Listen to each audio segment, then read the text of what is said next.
So he just became really aware of what food is doing to him, to his body, rather than being, totally obsessed with calories, which most dieters are, it's all about calories in, calories out. It's nothing to do with that. It's about what the food does to you.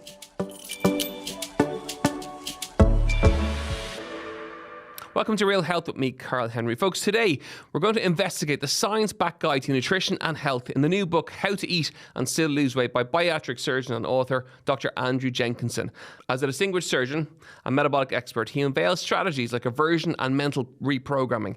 He looks at how to navigate the challenges of food marketing, combat junk food influences, and grasp the science behind popular weight loss techniques. Andrew, welcome to the show. How are you? Really good, Carl. Yeah, pleasure to be here. I'm looking forward to this. I'm fascinated by the work that you do, and I'm fascinated by the kind of content. We're going to start by, at the beginning of the book, you chat about your friend Samar. Can you tell us a little bit about his story? Yeah, so it sort of actually refers back to the first book, which was called Why We Eat Too Much. And that was sort of like a Sunday Times bestseller. And that basically told us all about how our metabolism, really, really works and why it's so difficult for some people to lose weight on diet and exercise and things like that. And that book was like a great seller. And Penguin, the publishers, kept saying to me, when are you going to write another book? Don't leave it too late.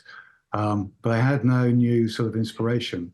The only thing I had as feedback from the first book was some people had employed, the strategies that I set out in the first book to lose weight, but they fell down because, willpower was a big issue for them. They find themselves going back into old bad habits quite easily. So Samar came into the story and inspired the second book. So he is a really interesting character. He's the translator. Whenever I go and do a clinic in the UAE, he translates for me. So we got a lot of, Emirati patients. They're all clad up and things. And he translates into Arabic what we're saying, and we give them over dietary advice or injection therapy like Ozempic or bariatric surgery. So anyway, we were sitting outside between clinics one afternoon, and he said to me, "You know something, Dr. Andrew, I used to suffer with obesity. I used to be 125 kilograms. And you look at him now, he's like in his sort of late 40s. He's slim, good looking, slim, confident man, maybe about 70, 75 kilograms. And I was sort of astounded that he had managed to maintain really quite phenomenal weight loss over a 10-year period. So most people, they can do light to light, and they can go down and lose 20, 30, 40 kilograms, but they just come back up.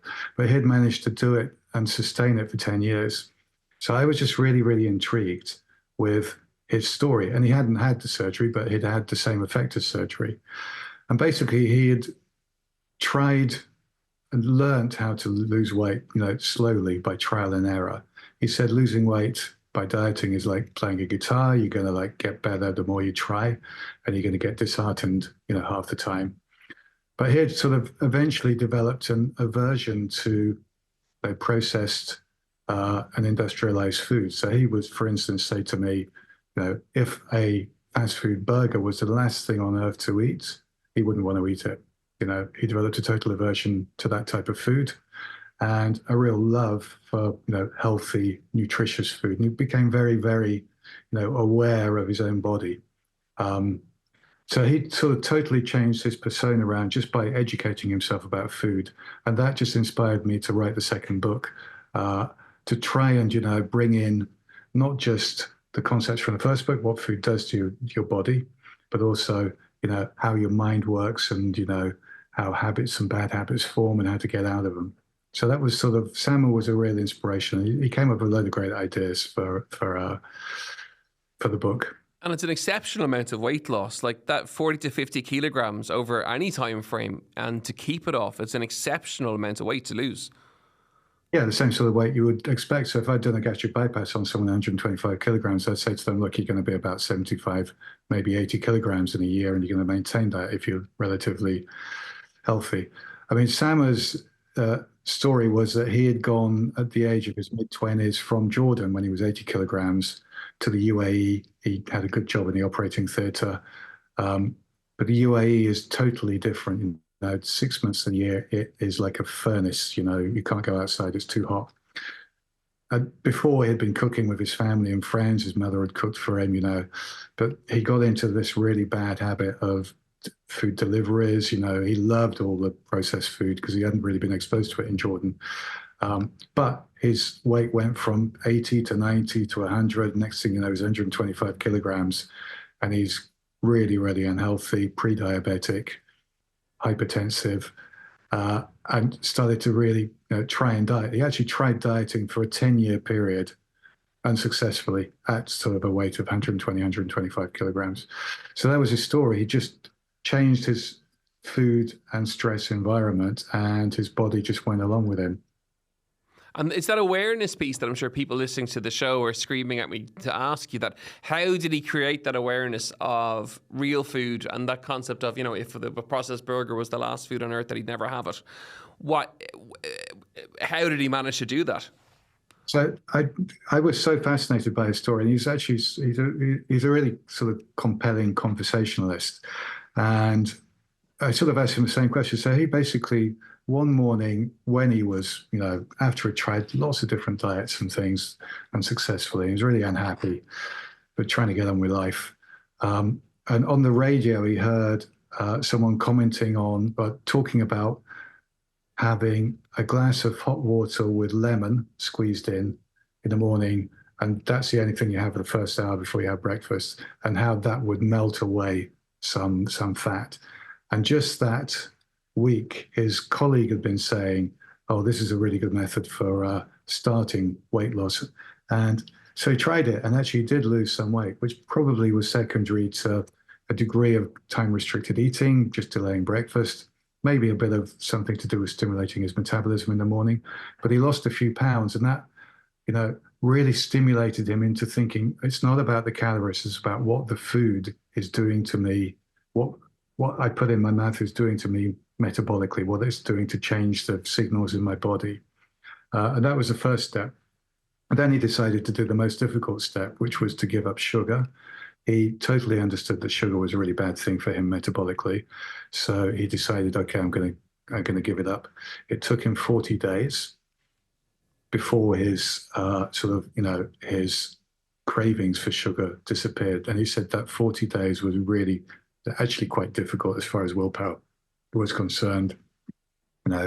His friends were laughing at him and offering him sweets, and it took him a lot of willpower. It was very frustrating for him, but he managed to do it, and he lost another 10 kilograms. So he did little steps,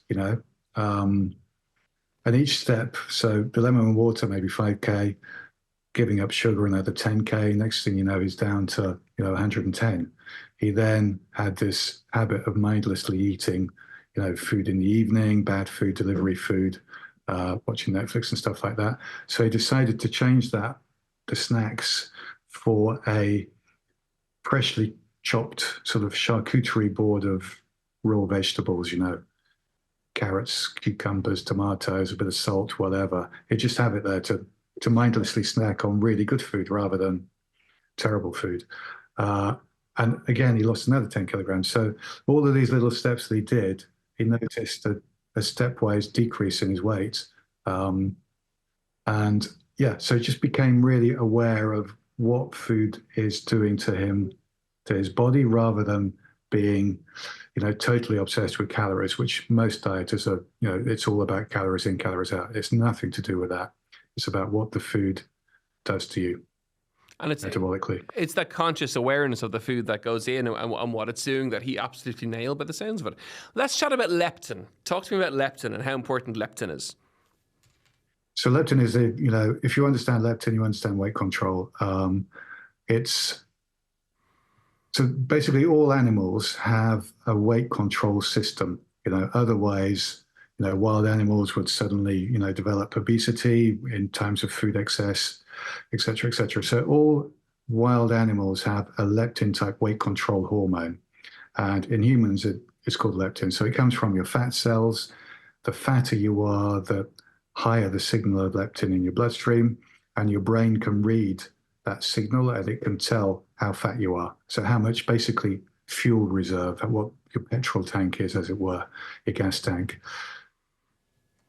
humans and most wild animals will have a couple of months worth of energy. You don't need to carry more than a couple of months. If there's a famine, it's unlikely to last for more than 2 months, like a total famine. Um, to carry more around actually is detrimental to survival.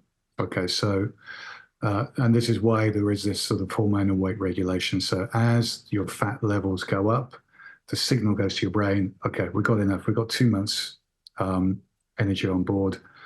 We don't have to concentrate on eating, so we'll switch down the appetite and we'll switch up the metabolism. And, automatically your weight is regulated.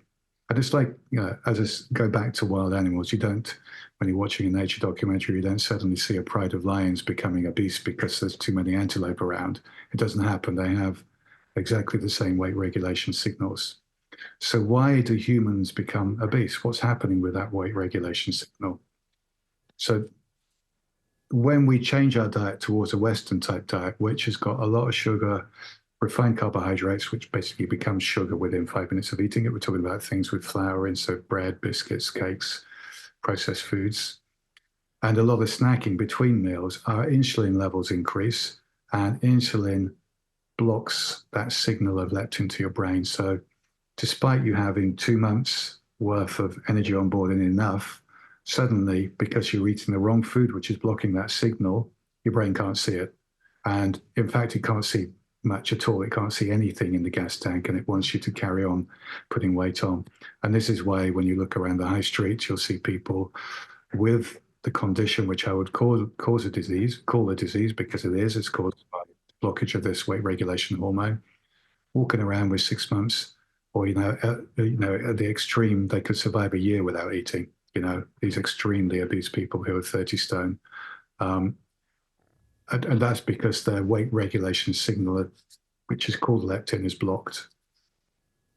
And is that where the medication argument comes in for people who have obesity in the extreme, like that, who are maybe 30 stone or 30 stone plus? Is that where the medication comes in, or does that play a role for that weight range? You talk about Ozempic. So Ozempic basically, it doesn't really affect it doesn't, we haven't got onto the weight set point, so which is to do with, leptin resistance as well. Yeah. Ozempic is probably better for people who are just struggling and getting towards obesity. But if you have severe obesity, even if you change your habits around, it's really difficult to come back down to a natural weight unless you really get it like Samar. And in those circumstances, then maybe bariatric surgery is a good thing to consider. Great. But I think injection treatment, Ozempic, it's a great treatment. The problem with it is that when you come off the treatment, you tend to put the weight back on. Of course. So that blocks, when you go on a low-calorie diet, it blocks the appetite signal that you would normally get, which would stop you going on the diet because you're craving calories so much. It's very trendy globally right now, but particularly in Ireland. Chat to me about the individual's weight set point then. So that's the next thing I want to talk about. So this is the thing that's described in the first book, and why it became a sort of bestseller, because it explains obesity as a disease, and why some people just can't lose weight through dieting and end up seeing me in the clinic and asking me to remove their stomach, drastic interventions.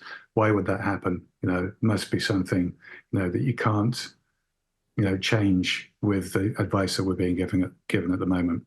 So basically the weight set point is your individual weight setting, or almost like a weight anchor. It's what your body wants your weight to be. And it's dependent on your genes. So some people are just from slim families and they can't put weight on even if they tried. Some people really can put weight on very, very easily, and some people are in between. So it depends on your genes, but also your environment. So if you happen to be in an environment where there is natural, non-processed foods, and we're not dependent on going to Tesco's for our food, but actually it's cooked from fresh, like developing world countries, then you tend not to get, the trigger to put weight on, because you're living with much more natural foods that are not going to block that that natural weight regulation hormone leptin. However, if you've got genes that are inclined to gain weight in a particular environment, and you're in that environment, Western food and stress environment, then your weight setting is going to go up. That weight anchor or weight set point is going to go up. When you try and run away from that weight setting by dieting or by going to the gym, your metabolic response, your body's response is to say, okay, no, we don't like this. We want to get you back towards whatever you were, 120 kilograms, whatever. So, for instance, when you do go on a diet, you become very, very hungry and your metabolism collapses, so you're not actually expending much energy, and you're pulled back towards your weight anchor, your weight setting. The whole concept of the first book, and this is covered in the second book as well, is if you understand your weight setting, you understand why it is at a particular level, and you can adjust that down. So, and it's particularly to do with food and stress. So if you understand that sugar, refined carbohydrates, and that foods that are included in processed food, particularly vegetable oils, which really muck up your omega-3/6 essential fatty acids and insulin signaling and things like that. These things, if you understand that if you avoid those things and go back to a much more natural way of eating, not concentrating on calories, but actually concentrating on getting rid of all that bad foods, your weight setting will automatically come down. But it's not just food. There is things like sleep. If you have difficulty sleeping, your weight setting is going to go higher. And if you have a lot of stress in work or family, your cortisol level is going to be high. It's going to be really difficult for you to lose weight. So all of these things, when you understand why your weight setting is set at a particular level, it's much easier then to gain some control and reduce and change these factors, and your weight will come off seamlessly. Chatting about the characteristics of ultra processed foods. So we've mentioned them time and time again over the course of the last kind of 10, 15 minutes or so. And in the modern kitchen, there are certain characteristics that most ultra processed foods will have. Yeah, so I think there's like a bit of a parody in, I think it's the second chapter in the book, where I'm in this modern kitchen of the future and we're trying to produce a Pringle type crisp. And it sort of basically says, chuck away all of the fresh ingredients. All you need is various different types of flours and flavorings and colorings and emulsifiers and anti-caking agents, et cetera, et cetera. And it takes you through, this slightly, I hope it's readable sort of parody about, what you're putting in. And then we sort of seal up the canisters and put them in the basement. And your friends come around a year down the line, because we know processed foods last for ages because they've got all these antioxidant and anti-caking and preservation agents. And you go down, get your homemade snack, dust off the cobwebs, and hand them out to your friends who love them, because it lights up their very vulnerable, almost primate human brains that we love sweet, we love high calorie, we love colorful foods, but the thing that we sort of we never really pick it up when we're down the supermarket and getting, some processed food that probably was made a year before. If you left that jar or canister out, for a year, it wouldn't look very nice. It would be faded, it would be dusty, and you'd think, oh God. But they keep the packaging really clean for us. So it's sort of, we think it's been made a week before. So the real simple advice for people is switch back to cooking basics and eating real food, cooking real food.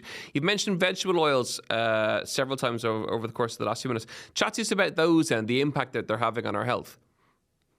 So yeah, I mean, we talked a little bit about sugar and refined carbohydrates, and that's very simple. That blocks the weight control signal leptin and causes weight gain.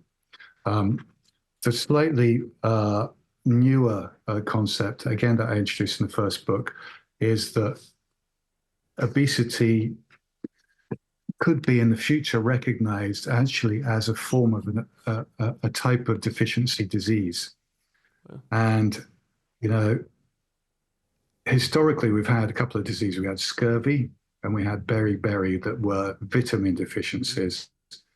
And we didn't understand them for hundreds of years. Lots of people died from them. There were endemic diseases affecting armies and sailors and whatever. But actually, there were vitamin deficiencies. And in fact, they were blamed, just like obesity. Some people say it's a condition caused by character, a lack of willpower, being greedy, being lazy, whatever. In the same circumstances, these historical diseases, were blamed on people's personality as well before we understood them. So we now have a situation where we know there is two, what is called polyunsaturated fatty acids. So these are not saturated fats and not monounsaturated fats like olive oil, but in between, so vegetable oils. So canola oil, rapeseed oil, sunflower oil, all of these things that we're told are like really, really good and heart healthy for us. Anyway, these things contain the essential fatty acid omega-6. And omega-6 fights against omega-3 in our bodies, or basically there is a balance between omega-3 and omega-6. And these fatty acids are what we call essential. So we can't make them in our bodies. We are reliant on taking them in through our diets.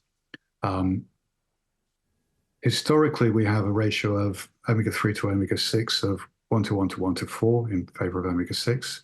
But now that our diet is infused with vegetable oils, fried foods, fast foods, processed foods with lots of vegetable oil in it because it's very stable, it doesn't oxidize. Our ratio of omega-3 to 6 is about 16 to 20 to 1. So this really means we have a relative deficiency all of a sudden of what is actually quite a health-giving, fat, omega-3. It's been washed away by or diluted by omega-6 in our Western diet. Omega-3 is and basically there's a ratio on every single cell of our bodies. Both of these fatty acids are there in a particular ratio. It should be 1 to 4 maximum. When we have a relative deficiency of omega-3, our insulin doesn't signal properly and we become more pro-inflammatory. So this you then look at populations that are exposed to Western diet. And what do they suffer with? They suffer with obesity and inflammatory Western diseases, such as arthritis, skin conditions, asthma, inflammatory bowel disease, this sort of thing. And my sort of take on it is that it's probably due to a relative deficiency of omega-3, but we don't really understand that yet because, the science of these new fats is only just, it's like only just forming. It's like our understanding of vitamins 100 years ago. So it may be in the future that actually we understand obesity as, it was a deficiency type disease like scurvy or beriberi. And the advice in the book is to try and normalize your omega-3/6 ratio. So you've got to chuck away all the vegetable oils. Don't cook with that at all. Cook with either butter, ghee, or olive oil. Obviously, don't consume, processed foods, fast foods that are going to sit on a supermarket shelf for 6 months. But actually try and consume foods containing omega-3. Omega-3 is very unstable. It oxidizes really fast, which is why it's not, good for food companies. That type of food, like fish and green vegetables and stuff like that, they will go off after a few days. That's what contains omega-3.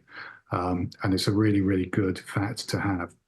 So if you can, understand that ratio and slowly normalize it, it could take a year, but actually, if you can normalize it, your body is so different, your body is able to process insulin properly, that you don't have to have so much insulin that it's blocking leptin, your weight control hormone. Your inflammatory problems will go away. You'll just feel much, much better in yourself. So I think, that omega-3, omega-6 vegetable oil thing is really critical in weight control. And I think it's something that most commentators have so far missed, but, I think they're slowly picking up on it. I love it. It's a whole new angle of kind of weight and weight loss, and it's fascinating. And again, the thing is, Carl, it's such fun, to understand it and embrace, preparing your own food and cooking, which, it might be, if you're not used to it, a bit difficult at first, but actually eventually you're going to get into it and it's really, really good. And things like, we're told red meat is bad for us. Actually, if it's grass-fed beef or lamb, it's much, much better for us than, grain-fed poultry and pork. These the white meats that are told by that we're informed by our nutritionists are really good for us. Actually, are full of omega-6. Because they're farm fed. Okay. Whereas if you have something that's fed on grass most of the time, its tissues contain much more omega-3 and it's much better for you. And obviously fish, the best. They live on plankton, which is green, it's omega-3. And seaweed and things like that. And presumably nuts and seeds would be high in omegas, would they? Yeah, I mean, again, we got this sort of nutritional sort of advice that, nuts are good for us because they're high in protein and they're a good snack. But, if you really want to normalize your omega-3/6 ratio, then you probably don't want to have too many nuts. Yeah. Stick to the portion, the palm size. Finally, chatting about exercise. We've talked about food and all aspects of it. Then exercise and its role in obviously weight loss and in terms of in metabolism. Yeah, so there's a chapter in the book that covers exercise, and I was slightly stimulated into thinking about exercise, and this is explained in the introduction to the chapter in the book. So I took my two daughters who were in their late teens a few years ago to Costa Rica on like an organized cycling holiday. And we thought, we're not cyclists, but we thought, we can cycle and we're okay, but sort of generally not too unfit. But when we got there, all the cyclists that were in our group were proper cyclists who were like lycra clad over in the roads. They call them mammals, middle-aged men in lycra. That's what they call them over here. Exactly, yeah, and their wives from all over the world. And so me and my daughters turned to me because we were supposed to do 20 or 30K morning and then 20 or 30K evening. So my daughter said, Dad, you brought us on a boot camp, jokingly. But they enjoyed it. But anyway, the curious thing was that so that was a 10-day trip. We didn't consume processed food because we were in Costa Rica. We consumed really good food. And we all put weight on despite actually exercising to quite excess. Whereas we thought, we'd lose weight because we're doing so much exercise. And the other thing that sort of struck me was, as you say, middle-aged white men who have, they're actually quite fit, and these guys were quite fit, but they all have a paunch. They all have a little bit extra energy or fat stored around their middle. Mm-hmm. They can't get rid of it, unless they really go for it and do like 6 hours a day cycling, which most people can't do. So it got me curious about the role of exercise in weight loss, because I've been obviously,